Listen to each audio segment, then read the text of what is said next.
A plea deal that could let the alleged mastermind of the 9/11 terrorist attacks avoid the death penalty was upheld by a U.S. military appeals court. Earlier this year, 3 men held for decades without trial at the Guantanamo Bay detention center reached an agreement with Pentagon prosecutors to plead guilty and possibly avoid the death penalty. The prisoners include Khalid Sheikh Mohammed.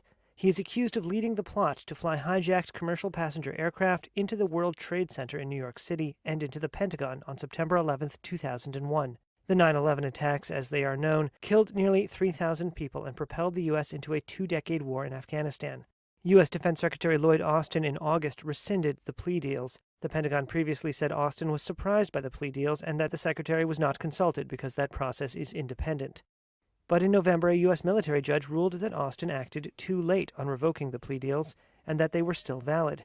The order late on Monday by the U.S. Military Appeals Court upheld that ruling.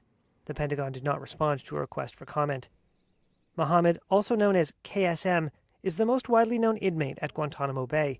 The prison was set up in 2002 by then U.S. President George W. Bush to detain foreign militant suspects following the September 11th attacks. Human rights experts, including at the United Nations, have condemned torture at Guantanamo Bay and elsewhere during the so-called War on Terror and demanded an apology from Washington.